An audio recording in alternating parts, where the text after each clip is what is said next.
Bienvenidos a todos a este nuevo programa Rompiendo Paradigmas. Hoy tenemos un invitado muy especial, pero antes de que les presente a nuestro invitado de hoy, quiero abrir este programa explicando un poco cuál va a ser el concepto del programa que vamos a hacer aquí.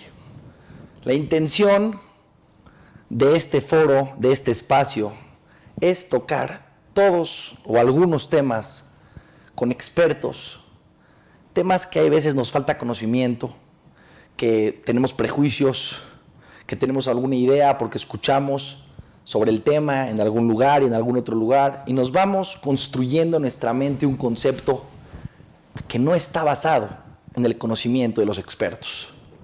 Vamos a hacer un programa, vamos a intentar que sea un programa espectacular y que pueda dejar mucho conocimiento. Vamos a discutir los temas sin censura, vamos a hacer todas las preguntas, vamos a dejar también que ustedes tengan la oportunidad de escribir aquí a Tutora TV, a hacer su pregunta, a participar en el foro, y esperemos que este programa realmente les deje a todos ustedes una idea mucho más clara de todos esos conceptos que muchas veces no tenemos todos los conocimientos para entenderlos de manera profunda. El día de hoy escogí un tema muy interesante, un tema que creo que lo he escuchado muchísimas veces en casas de las abuelitas, en muchos lugares.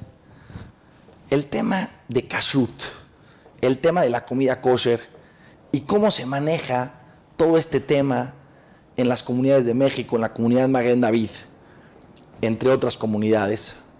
Tenemos muchas veces la idea que todo el tema de kashrut es política, que es un negocio, que realmente hay de verdad.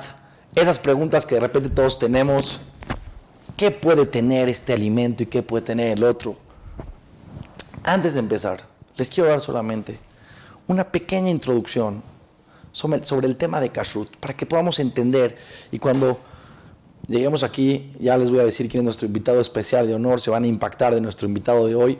Pero antes de llegar a eso, les quiero decir nada más un poco el tema de kashrut. En la Torah hay varios versículos, varias partes de la Torah que nos explican cuáles son los alimentos que podemos comer, cuáles son los alimentos que no podemos comer. ¿Cuál es la esencia del kashrut? ¿Por qué existe en la Torah este concepto que hay alimentos que sí podemos comer y alimentos que no? Tenemos que poder comer todo. ¿Qué problema hay? El mundo lo hizo Hashem. Todo es de Hashem. ¿Qué problema hay? Y aquí es un tema muy interesante. Primero que nada tienen que entender que así como hay cosas que físicamente nos hacen bien y físicamente nos hacen mal, y es una realidad, hay cosas que espiritualmente nos hacen bien y otras cosas que espiritualmente no nos hacen tan bien, porque el ser humano está compuesto de cuerpo y de alma.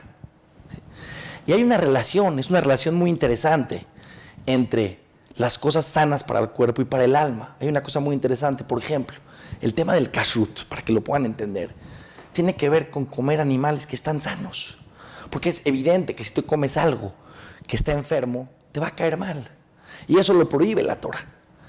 Más o menos, para hacerles una síntesis, hay algunas áreas sobre las que la Torah nos explica qué alimentos podemos comer y cuáles no. Todos conocemos que hay ciertos animales que son permitidos, como por ejemplo la vaca, los borregos, entre otros, y animales que no están permitidos comer, ¿sí? Como todos saben, el cerdo y muchos otros animales que no están permitidos comer. Pero no solamente es el animal lo que hace que sea kosher o no kosher, sino cómo mata al animal. Y a eso se le llama, cuando es una forma de que la matan de manera correcta, ¿sí? Es una shejitá correcta, y cuando no es, lo matan al animal de manera correcta, se le llama nevela. Pero no quiero entrar en todos los detalles. Una es la especie, si se permite o no. Otra es la manera que lo matan, y otra, si el animal está sano o no está sano. Porque después de que matan al animal, ahí no acaba, ahí empiezan personas expertas a checar algunos miembros del animal específicos, donde pueden detectar ellos si este animal estaba sano o no estaba sano. Eso es en la parte de la carne. Pero existen también otras especies que están prohibidas, que son los reptiles, y entre ellos los insectos. Están prohibidos, ¿sí? Hay también en las aves ciertas aves que se pueden comer y ciertas aves que no se pueden comer. Y por supuesto en el mar Hay peces que tienen que tener aletas y escamas para que sean permitidos. Y hay muchas especies en el mar que están prohibidos, como los mariscos, entre otras cosas. Pero en general, ¿por qué Hashem quiere esto de nosotros? ¿Qué es lo que quiere de nosotros? ¿Por qué la Torah nos dice que esto se puede comer y esto no? Mucha gente dice, jajam, yo no entiendo eso, yo no creo en eso, a mí no me hace sentido. Primero que nada te voy a decir algo muy interesante, Lo que comes es lo que eres. ¿Por qué? Porque la comida se convierte en tu sangre. Porque para que todos los elementos, las vitaminas, lo que tiene la comida que es bueno para el cuerpo lo pasa por toda la sangre y pasa por tu cerebro y por todos los miembros de tu cuerpo. Lo que tú comes es muy importante. Y no hablando nada más desde el tema de la religión y de la espiritualidad. Habla con un doctor en el mundo, el Rama Maimónides decía que una persona que tiene una alimentación correcta tiene muchas posibilidades de tener una vida sana. Pero aquí les quiero explicar el tema de lo que eso genera para ti, espiritualmente hablando. Primero que nada quiero que sepan que cuando la persona come cosas que son kosher, ¿sí?, que están supervisadas, cosas que la Torah permite, así como está viendo por su bienestar físico, está viendo por su bienestar espiritual. Y déjenme decir algo muy interesante. Los animales que podemos comer, si se dan cuenta, son animales buenos. Es un ejemplo nada más. Animales que son normalmente herbívoros, que comen plantas.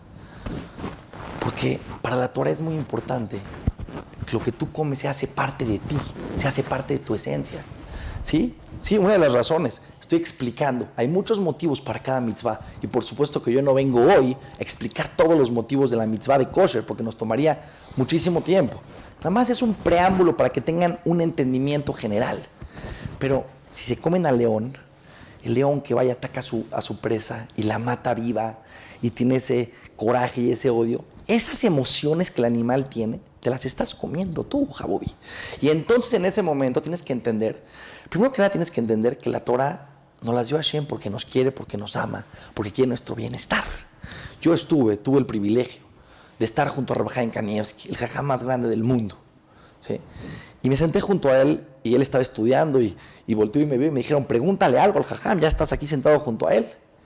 Le dije, jajam, una persona que se acerca a la Torah, que empieza su crecimiento espiritual, ¿qué es lo primero que tiene que hacer? Me dijo, lo primero que tiene que hacer es estudiar Torah. Porque si la persona no tiene conocimiento, no va a saber cómo crecer. Y en la vida en general, la sabiduría es la herramienta principal para el crecimiento personal. Pero estando unos minutos con él, de repente me dijeron, pregúntale otra pregunta. Le dije, jaja, una persona que ya estudia Torah y quiere subir un escalón, ¿qué es más importante? Que empiece. En toda la Torah es importante. Y hay que ir subiendo poco a poco. Pero, ¿qué es más importante? ¿Empezar con Shabbat o empezar con comida kosher? Estaba seguro que me iba a contestar que Shabbat. Shabbat es una de las mitzvot más importantes de la Torah. Me dijo que empiecen con kosher. Me quedé impresionado. Después entendí la profundidad de sus palabras. Porque lo que la persona come, así como físicamente una persona puede comer alimentos que no le hacen bien, los alimentos kosher te hacen bien espiritualmente y te hablan los conductos espirituales. Los ajamín grandísimos se cuidaban muchísimo lo que comían. Porque una persona una vez me dijo, quiero tener sensibilidad espiritual, quiero sentir a Hashem. Le dije, bueno, cuídate lo que comes. Lo que comes pasa por todos los miembros de tu cuerpo. La sangre corre, es la única mitzvah en la Torah que pasa por todos los miembros de tu cuerpo. Porque lo que comes es lo que eres. Y no nada más eso. Cuando la persona estudia el Kashrut a profundidad, y hoy ya les voy a revelar quién está con nosotros, y voy a dejar que él, que es el experto en el tema, nos explique un poquito más, y le voy a hacer varias preguntas interesantes. Pero la persona tiene que saber, ¿quieres tener sensibilidad espiritual? ¿Quieres sentir a Hashem? Una de las principales cosas que tienes que hacer en tu vida es cuidarte mucho los alimentos que pones en tu boca. Y ojo, Hashem no nos quería molestar cuando nos dio las mitzvot de kosher. Hashem sabe que sus creaciones en el mundo y sabe que son buenas para nosotros y no física y espiritualmente. Después de esta pequeña introducción, les presento, aquí está con nosotros Baruch Hashem, a un jajam que está muy ocupado, que tiene muchísima sabiduría, muchísima cultura general de muchas áreas. Sí, a Ramón Shepert está aquí con nosotros. Jajam, es un honor tenerlo aquí con nosotros. Bienvenido, gracias por aceptarnos esta invitación. Yo sé que muchas personas en México quisieran tenerlo así cara a cara y poder platicar con usted y hacerle todas las preguntas que todos tenemos. Voy a intentar yo ser el enviado de estas personas que tenemos muchas dudas sobre el tema de kashrut en general y lo que está pasando aquí en México. Creo que va a ser muy interesante. Gracias por aceptar, Jajam, gracias por estar con nosotros. Muchas gracias, Rabbi Abraham, gracias por la invitación. Es un honor aquí compartir contigo esta noche y con todo nuestro público que nos está escuchando. Buenas noches a todos. Jajam, para empezar nada más, su perspectiva. Primero, en 2 palabras, yo creo que usted lo va a decir mucho mejor que yo. ¿Por qué es tan importante comer kasher? Porque esto es parte esencial de su vida. Usted dedica una gran parte de su vida y todos estamos en la Comunidad de México muy agradecidos por su trabajo, porque sin lo que usted haría, creo que no tendríamos las posibilidades que hoy tenemos. Pero no nada más es su trabajo, es lo que sabemos que está detrás, su sabiduría, su conocimiento. ¿Por qué para usted es tan importante el kashrut, usted que se dedica a esto, Jajam? El kashrut, como bien mencionaste anteriormente, es lo que nos abre la mente para el estudio de la Torah, para el entendimiento de la Torah, y por ende, la Torah es la que nos lleva al cumplimiento de todas las misbot. Del kashrut depende todo.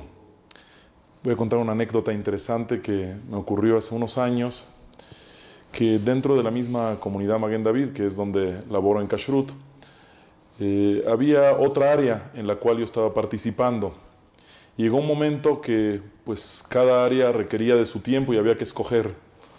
Entonces hay un rab muy importante que me dice, mira, uno a veces piensa que la Torah que hay en México es porque hay rabinos que enseñan mucha Torah, que hay jajamim que se dedican a buscar a los que menos saben y enseñarles.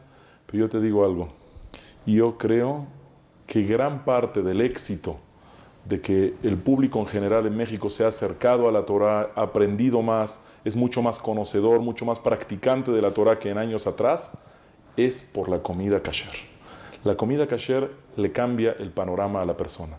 Es como un reset. Una persona que deja de comer otras cosas y come solo kasher, a partir de entonces ya hasta su pensamiento, su forma de ver el mundo es diferente. Impresionante, impresionante. Es interesante lo que usted dice, Jajam, porque sí, en kashrut ha venido en México creciendo en general y el crecimiento espiritual de la comunidad también ha venido acorde a esto. Y es importante saber. Yo le voy a decir la verdad, Jajam, yo en lo personal tengo muchas dudas y yo le voy a hacer algunas de ellas. Ya que lo tengo aquí sentado, lo quiero aprovechar.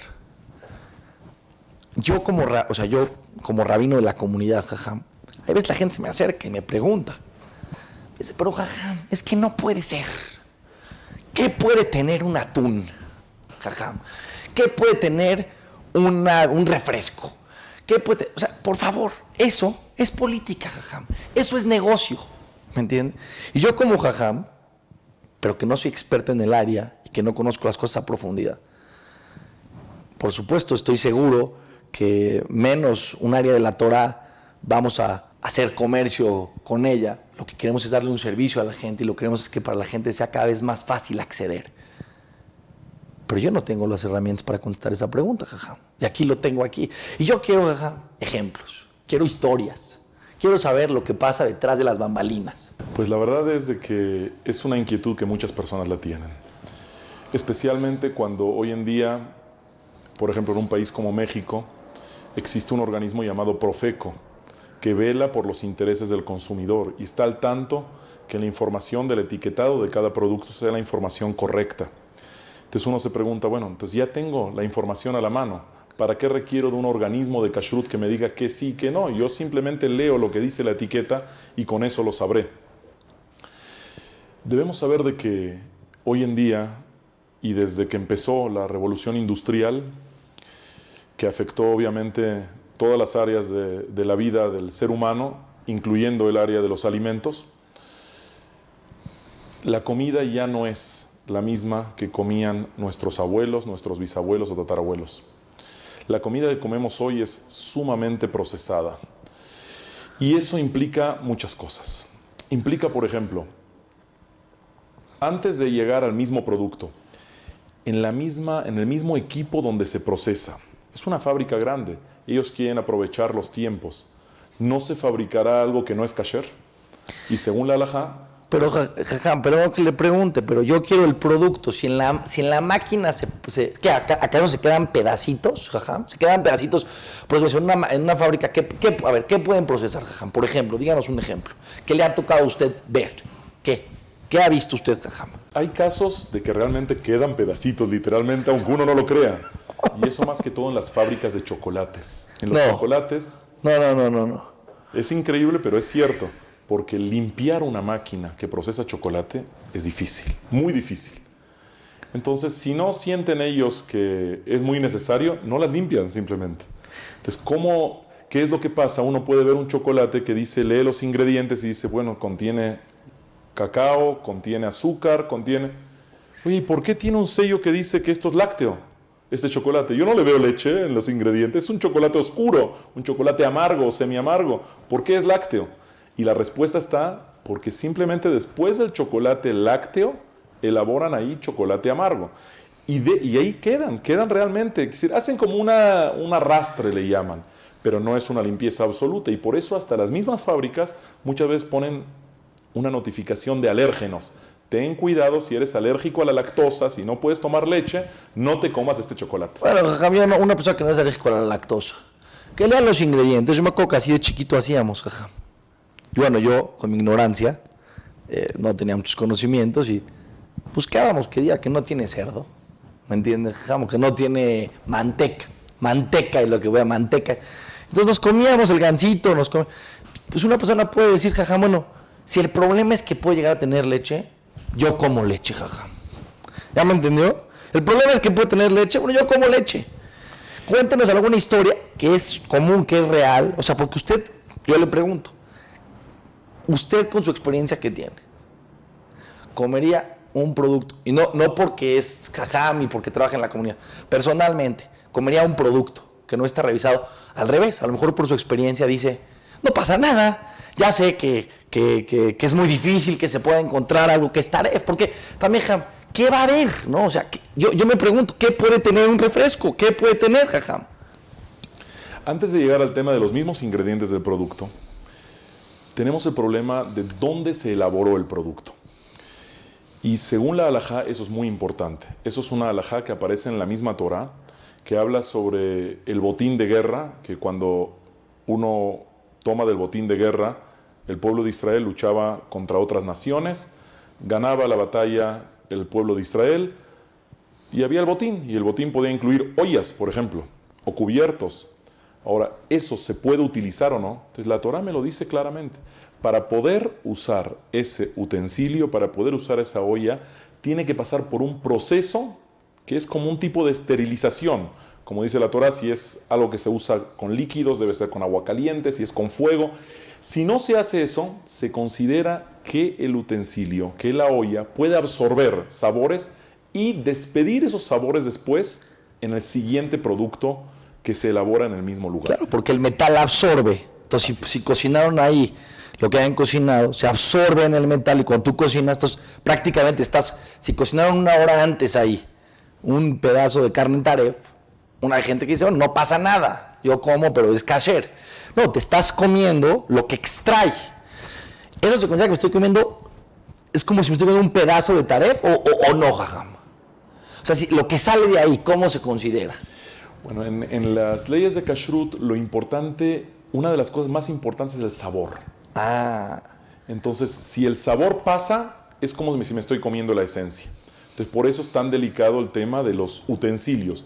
Aunque la verdad es que hoy en día hay algunos tipos de utensilios que cada vez los poros que había en los materiales anteriormente, pues hoy en día son a veces mucho menores, mucho más hermético.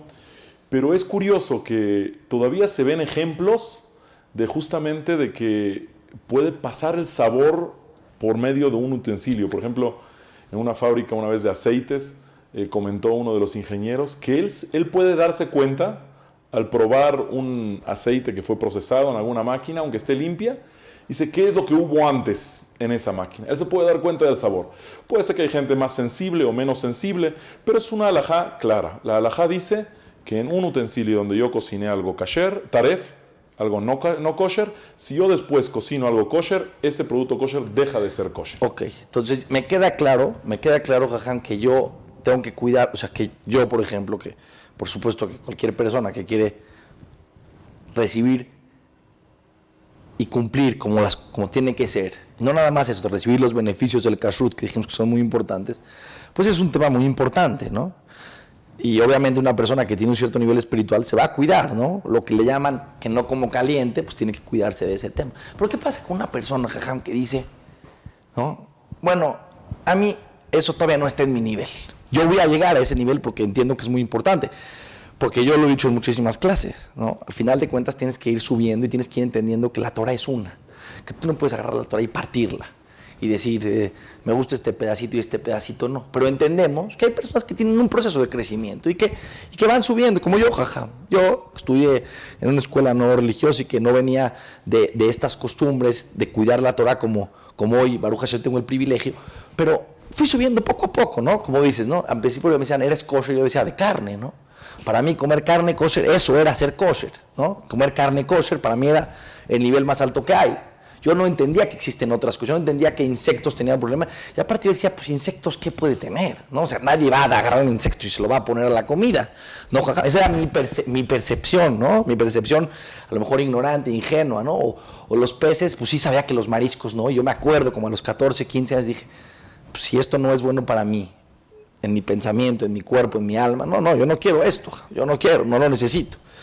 Pero una persona que todavía no está en ese nivel dice, bueno, ¿qué puede tener, Jajam? Queremos las historias, queremos esas historias si es que existen. Y si no existen, yo no quiero convencer a nadie de que tiene que tener un sellito el alimento para comer. Yo quiero la verdad, la realidad, qué pasa detrás. Porque cuánto invierte la comunidad o cuánto suben los productos de precio por ser kosher, ¿sí? Y a lo mejor es donde una persona dice, bueno, es que si yo voy a comer, Jajam, ahora me acaba de contestar una pregunta, porque me acuerdo una vez una familiar me dijo, es que son pistaches que están en un horno. ¿Qué pueden tener? Pues es el pistache, ¿no? Ahora entiendo, pues yo ya tenía un poco conocimiento del tema, pero ahora que lo explica, vete a saber qué hicieron en ese horno y el sabor del horno, y eso es como si comes taref. Pero bueno, pues, yo no estuve en ese nivel, Jajam. ¿Qué problema usted se ha encontrado en su vida que usted ha dicho, no lo puedo creer, que son cosas que pueden suceder, que no es lejano? Porque lejano, entonces me voy a decir una persona, bueno, si pasa una vez cada 100 años, bueno, pues ni modo. ¿Me entiende, Jajam, a lo que me refiero? La verdad es de que una de las preguntas muy comunes que hacen al kashrut es ¿qué problema puede tener un té? Un té. Té, una taza de té. Sí, yo pensaría que nada. Entonces uno dice, bueno, si te lo sirven calentito, bueno, quién sabe dónde calentaron el agua. No, pero sin llegar a la taza, un sobrecito de té. Que tú lo ves, que en el sobrecito que hay, en la bolsita que hay hierbas. ¿Qué problema puede tener? Son plantas. Son hierbas, son plantas. Entonces justamente ahí, en el caso de los tés, sí es cierto, hay ciertos tés como un té negro, té de manzanilla, un té de limón, té de hierbabuena. Esos uno puede comprar cualquier marca y no hace falta buscar que sea kasher. ¿Por qué? Porque se ha visto, visitando diferentes fábricas en México y en el mundo, se ha visto que eso no tiene problema. Pero de repente hay tés que a la gente ya le gusta, tés más sofisticados. Un té de frambuesa, un té de manzana con canela. Y la verdad es que uno lee los ingredientes y suenan bastante sencillos y no problemáticos. Pero a veces, por ejemplo, hay dos palabras que son clave para muchas cosas, no solo para los tés, sino para muchos otros productos. Saborizantes naturales o saborizantes artificiales. ¿Qué es un saborizante? A ver. Un saborizante es un producto que se elabora, hay fábricas de saborizantes que se dedican a eso, que tomando diferentes ingredientes naturales, quiere decir que garantizan que son naturales esos ingredientes, o a veces pueden ser artificiales. Hacen una mezcla. ¿Artificiales qué? Artificiales significa que pueden llegar hasta del petróleo.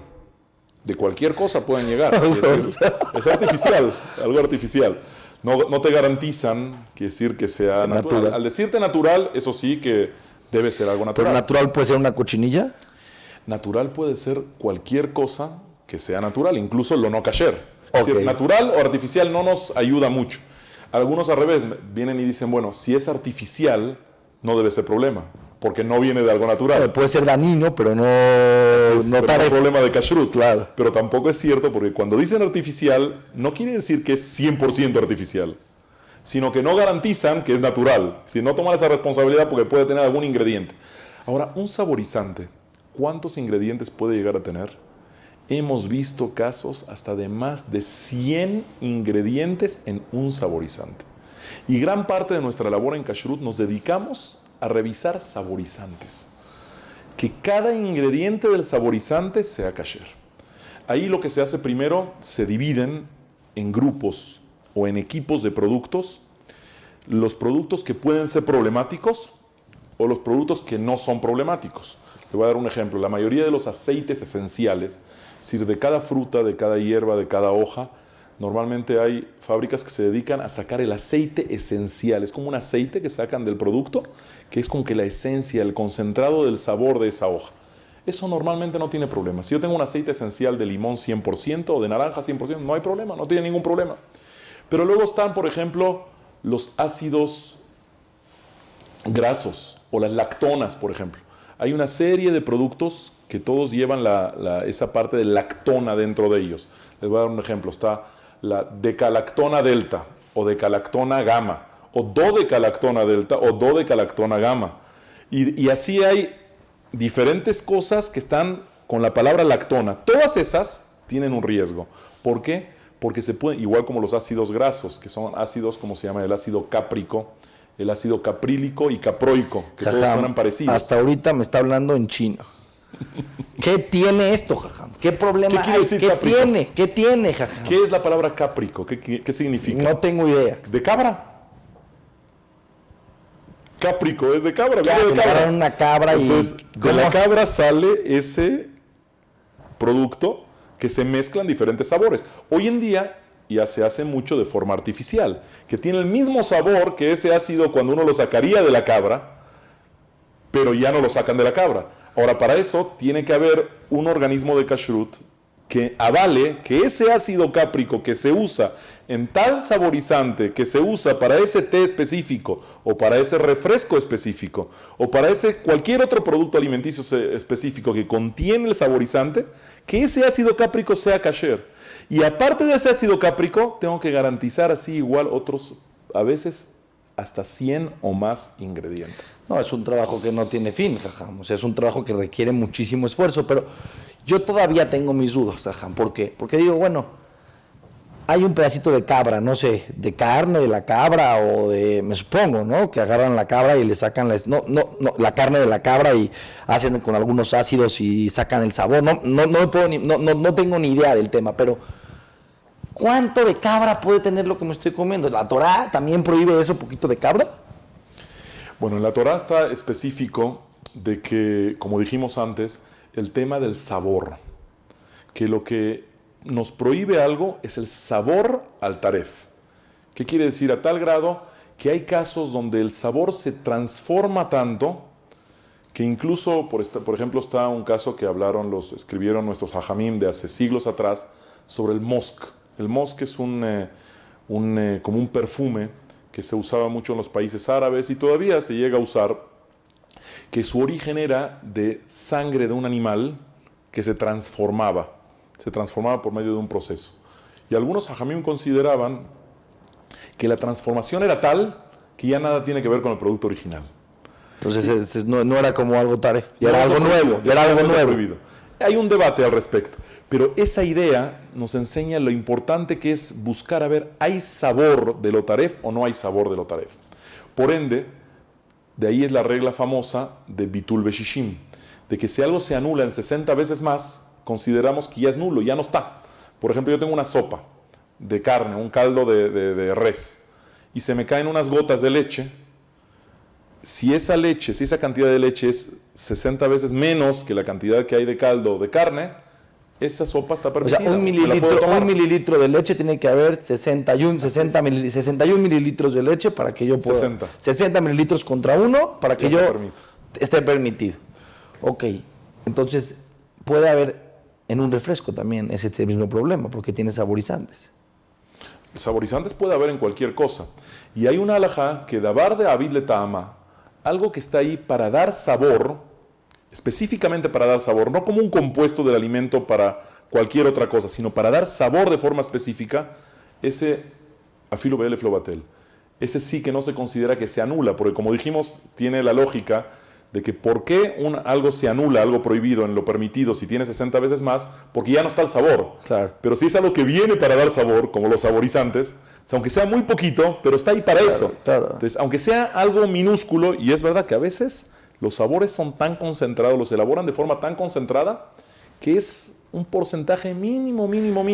Y de todo modo está prohibido. Yo una vez escuché, jajam, una vez alguien dio una clase cuando estábamos estudiando en una Esdri y dijo que alguien que se llama Kashrut de Estados Unidos creó una fábrica y que vio cómo el endulzante le echaban una parte del animal, no sé qué parte, la tráquea del animal, y la echaban en una olla gigantesca, o sea, cantidades de carne, de tráqueas, por supuesto taref, y no sé con qué la mezclaban para potencializar el sabor de lo endulzante. ¿Cómo se le llama a lo que potencializa el sabor? No sé. Pero hay hay cosas que les echan a los alimentos para que el sabor tenga un sabor más intenso. Como glutamato monosódico, por ejemplo. Bueno, entonces él dijo que él vio en esa fábrica. Cuando yo vi eso dije, órale, entonces sí no tengo idea. ¿A usted le pasó algo parecido, jaja? ¿Qué es lo que usted sea más impactado de lo que ha encontrado en las fábricas? Que me diga, una fábrica tal que dice, no me le hubiera imaginado que este producto tenga esto, que es taref, y la gente no tiene idea. Bueno, es interesante porque justamente México es el lugar para aprender de todo esto. Porque incluso productos que en Estados Unidos no existe riesgo alguno, en México hemos visto que sí. Es increíble que el mexicano tiene una cabeza, digamos, que piensa las cosas, busca inventar, busca innovar, hasta más que el americano. Por lo menos en alimentos lo hemos visto. Les voy a dar un ejemplo, el azúcar mascabado. Azúcar mascabado es un producto que las señoras y en general los reposteros lo usan muchísimo para hacer pasteles, para hacer diferentes postres.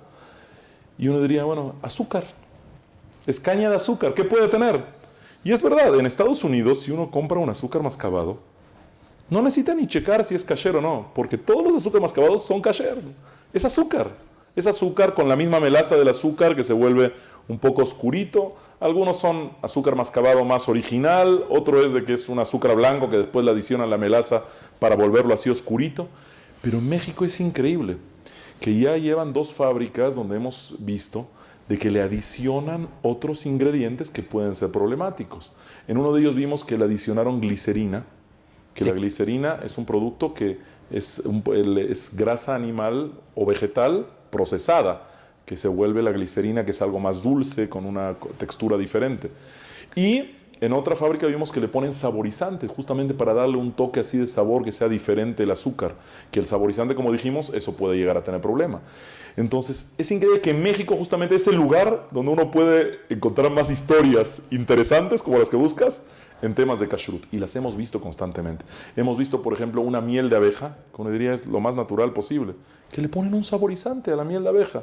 ¿Por qué? Porque a veces compran la miel de un proveedor, a veces la compran de otro y quieren que tenga un sabor parejo. ¿Cuántos saborizantes se ha encontrado que tienen problemas de taref?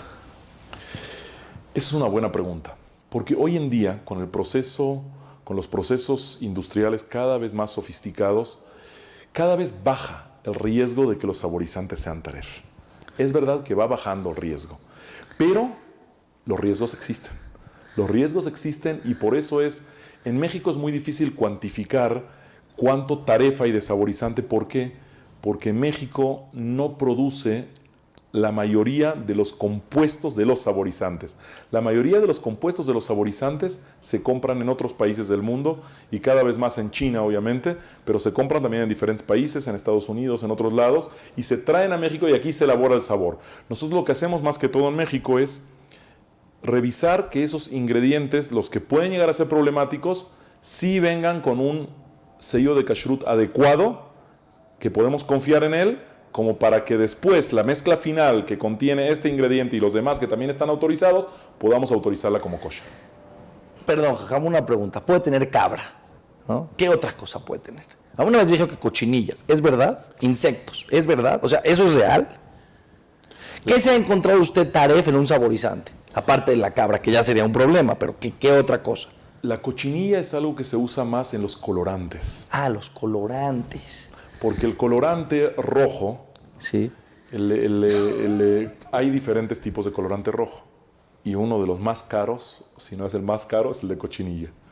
Porque es increíble que la cochinilla, el color rojo de la cochinilla, tiene es un color muy estable, que brilla, un color bonito, un color que se mantiene, que con el tiempo no se pierde. ¿Pero qué es su sangre de la cochinilla o qué es? Es como ¿La aplastan o qué? Tengo entendido, en México la verdad es de que no hemos visto fábricas mucho de cochinilla. Aquí la traen de Perú y la traen de otros lados.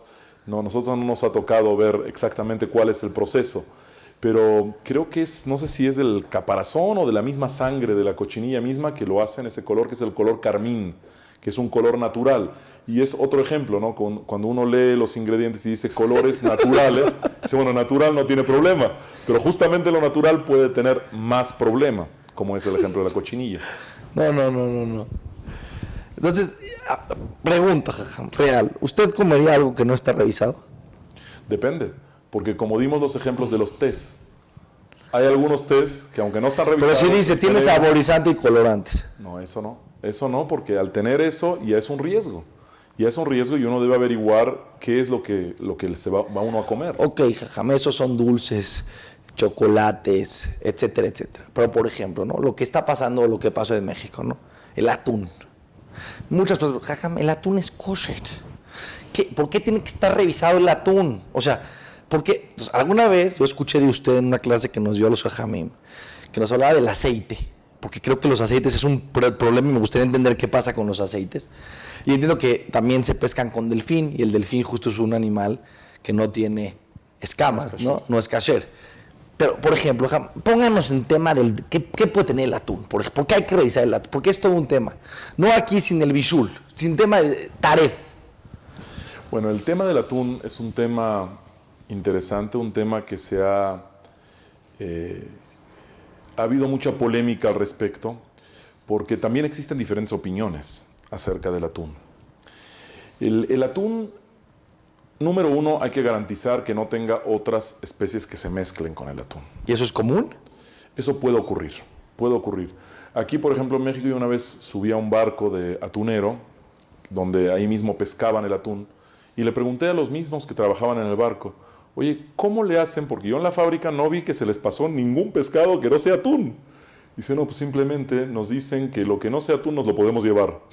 Entonces nosotros garantizamos que no haya nada que se quede, porque pues es negocio para nosotros, nos conviene. Entonces es una buena forma de filtrar.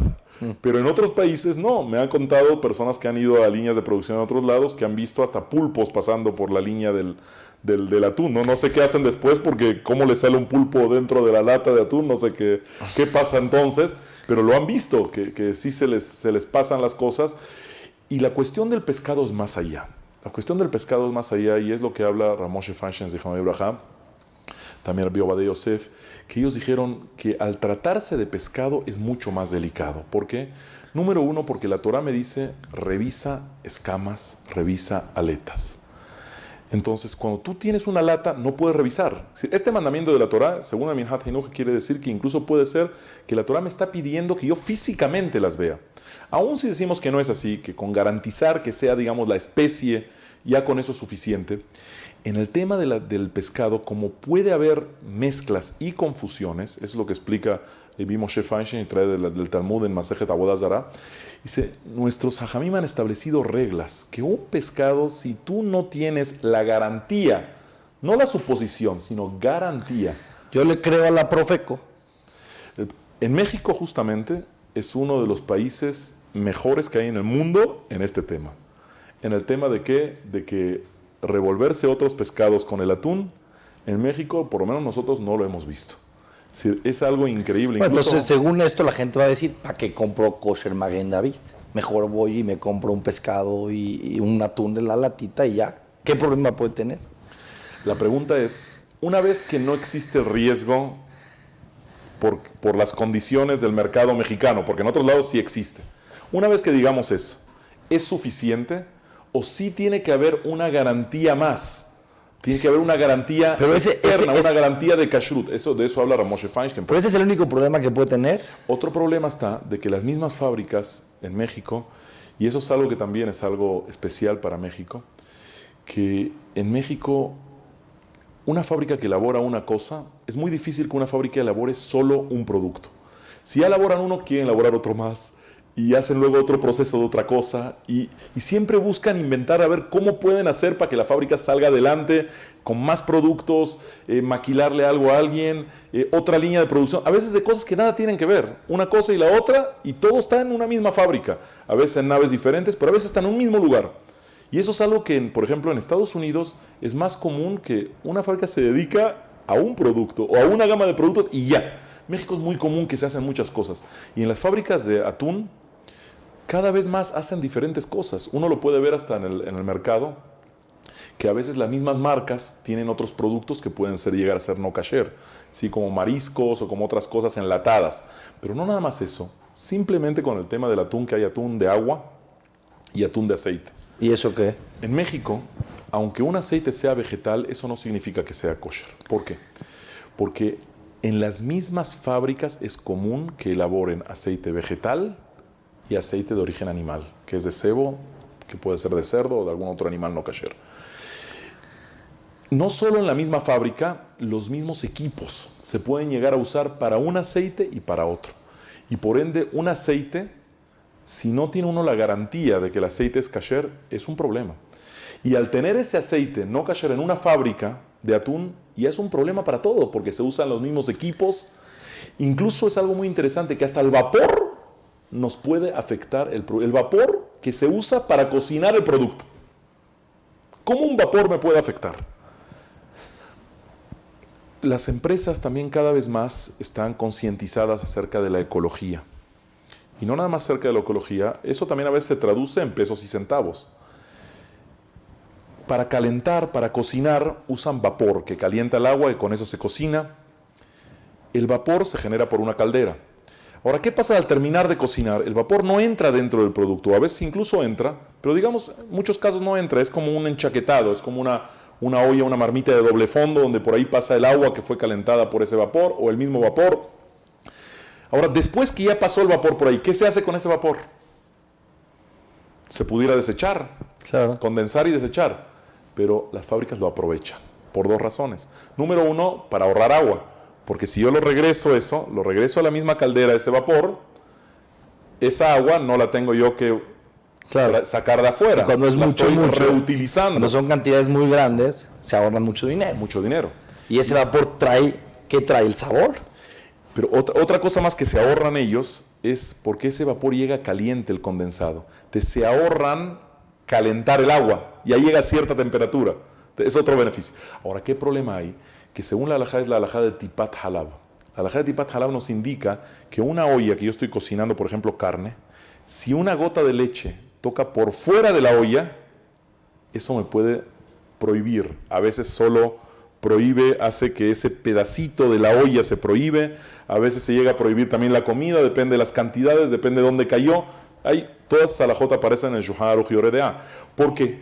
Porque al considerar que una olla pasa al sabor, entra y sale, no es solo entra y sale en lo que se cocina dentro de la olla, sino también por fuera. Entonces, este vapor al pasar por fuera, digamos, de la olla donde se está cocinando algo prohibido, ese vapor se vuelve prohibido. Regresa a la caldera y esa caldera se considera ahora prohibida. Y ahora lo que yo cocine con ese vapor tampoco es kasher. Bueno, Jajam, la verdad está impresionante todo esto, impresionante. Pero yo tengo una pregunta. O sea, yo, si soy una persona que quiero cumplir la Torah como debe de ser, me tengo que cuidar de todas estas cosas porque realmente son problemáticas en halajá. Pues yo estoy en un crecimiento espiritual paulatino. ¿Sí? Yo digo, bueno, pues a mí el vapor, en mi ignorancia y en mi cumplimiento de la Torah, que yo no tengo el nivel espiritual todavía, porque yo, por ejemplo, después de escucharlo a usted, pues no tengo duda, ¿no? Yo le hablo al público y nos escucha. Yo no tengo duda que me voy a cuidar más y que voy a ser un poco menos ingenuo o menos ignorante al decir, ya no pasa nada, ¿qué puede llegar a tener, no? Pues si un colorante es de cochinilla y de algo puede tener cabra en un saborizante y los aceites pueden ser de origen animal y puede ser que todo eso se procesó antes en una fábrica.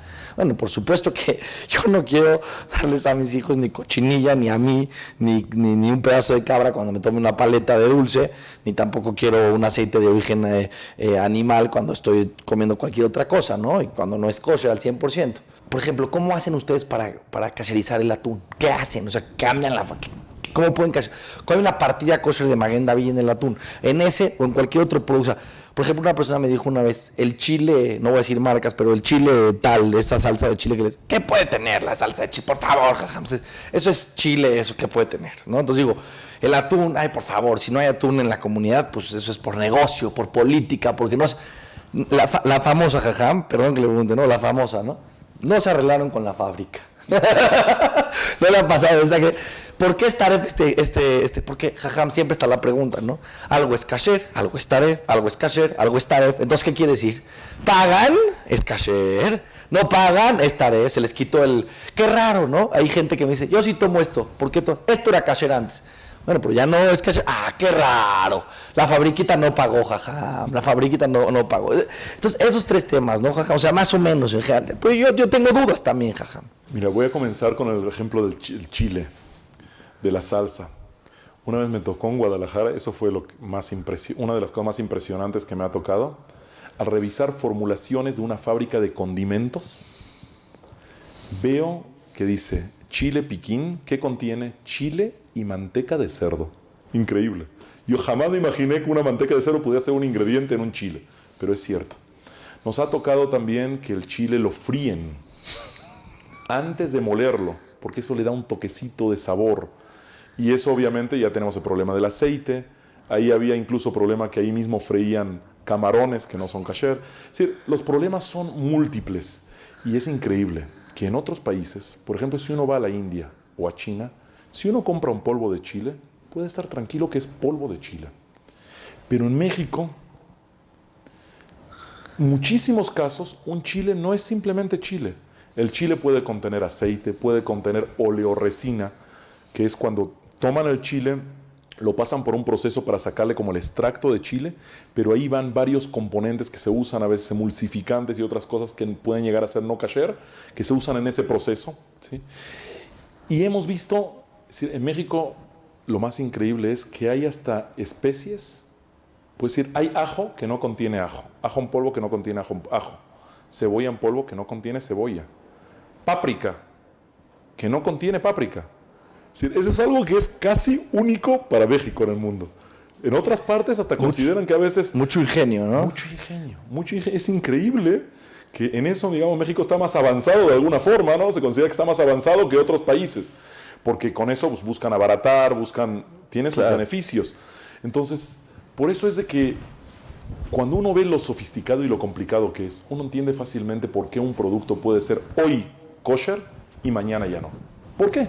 ¿Por qué las cosas cambian? Pero eso tiene que ver, jajam, con lo de que pagan y no pagan. Claro que sí, pero en otro sentido, no en el sentido como vulgarmente se dice. Para revisar una fábrica se requiere de mucha labor, mucho trabajo, y no de una sola persona. Hay rabinos involucrados, hay personal administrativo, hay supervisores que tienen que ir a la fábrica. Químicos, a lo mejor. Y químicos también, hay profesionales que a veces tienen que consultar también. Hay viáticos de esos supervisores que tienen que ir y van a todos los lugares más recónditos de la República Mexicana. Si podemos considerar que las dos esquinas de México son Tijuana de un lado y Chetumal del otro lado, pues a esos dos lugares también se va y a todos los demás estados que están en el medio. Si se va para todos lados para poder revisar. Ahora, ese costo, al entender de que es cada producto que consumimos, a veces contiene ingredientes que vienen de varias fábricas. Entonces realmente a veces para revisar un producto que sea kosher, se tendría que visitar cierta cantidad de fábricas, tener gente trabajando para analizar, personal administrativo y rabínico para analizar y ver si es kosher o no. Y eso cuesta un dineral. ¿Quién va a pagar todo eso? Por eso es de que ya desde hace 100 años o incluso hasta más, se instituyó eso de que para dar un certificado de kashrut a una fábrica se requiere cobrarles. ¿Por qué? Para recuperar justamente esos gastos. ¿Sí? Y les conviene a ellos porque su producto ahora tiene el sello kasher. Tiene sello kasher, lo venden para Yehudim y a veces no nada más para Yehudim, es como una garantía adicional que tiene el producto y a ellos les conviene. Ahora uno dice, bueno, entonces si dejaron de pagar, ¿dejó de ser kosher? Es que para el tiempo que ese producto sí fue kosher es porque hubo un seguimiento, hubo una supervisión. Hubo un contacto con la fábrica donde la fábrica cuando quiere comprar un ingrediente más barato o cambiar o meter otra cosa en la misma línea, consultaba al organismo de kashrut antes de hacerlo. En el momento que se deja de pagar o deja de certificar, ese contacto se pierde. Se pierde el contacto, la fábrica puede hacer lo que quiera y está en su derecho. ¿Y le ha pasado? ¿Y le ha pasado que Claro que cambian mucho ingredientes? Cambian muchísimo, cambian Porque proveedores. es más barato el aceite, es más barato, ¿no? Claro, incluso el día de hoy nos pasó con una empresa importante en México, una empresa que certificamos cientos de sus productos, que trajeron un producto de la India. Pero lo más increíble es que esa fábrica en la India tiene productos que son 100% kosher, que son semi-kosher.